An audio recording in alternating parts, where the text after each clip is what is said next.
Last point, embracing diversity in community. Embracing the diversity in community. Ganito po yun. Sabi po doon sa 1 Corinthians chapter 12, verse 4 and 6, there are different kinds of gifts, but the same Spirit distributes them. There are different kinds of service, but the same Lord. There are different kinds of working, but in all of them and in everyone, it is the same God at work. Okay. Embracing diversity in community. In community, yes, pinag-usapan po natin pagkakaisa. Yung unity, yung commonality. But let us also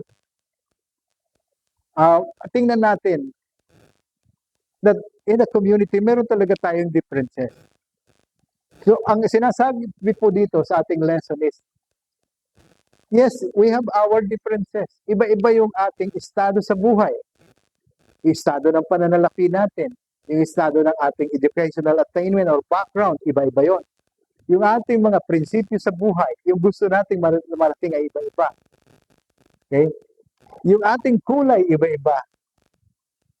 Pero sabi doon, let us embrace that diversity, yung pagkakaiba-iba natin.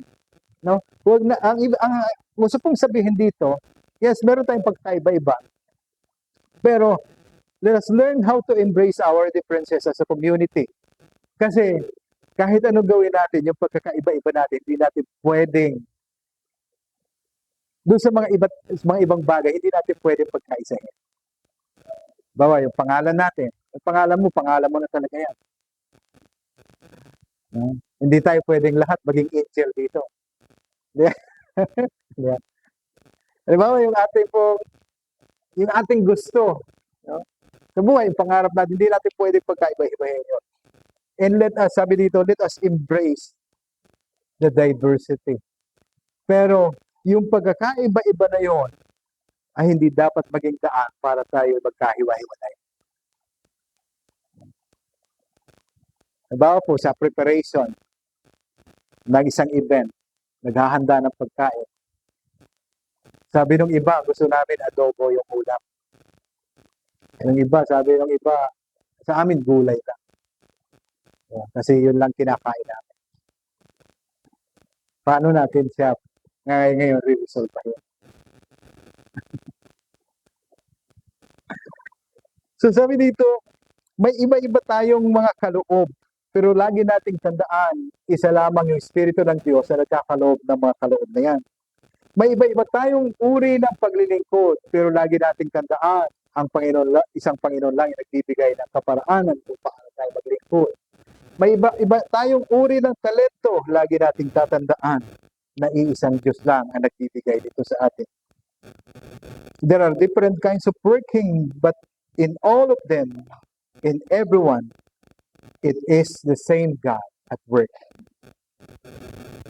It is the same God at work. Ang maganda po dito, yung mga talento or kaloob na meron tayo, ay pagsamasamahin natin for the glory of God.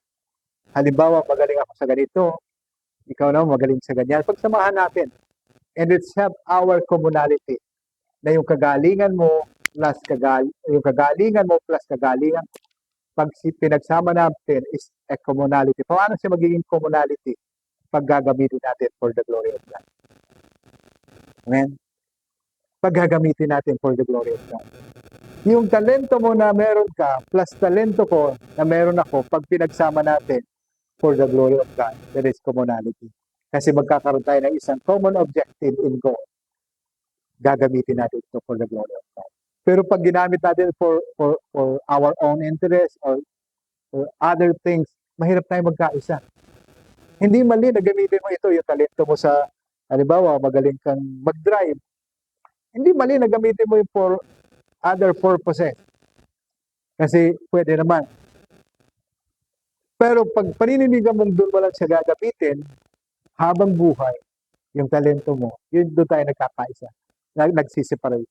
Pero pag yung skills mo at skills ko or skills niya pinagsama natin to create a commonality.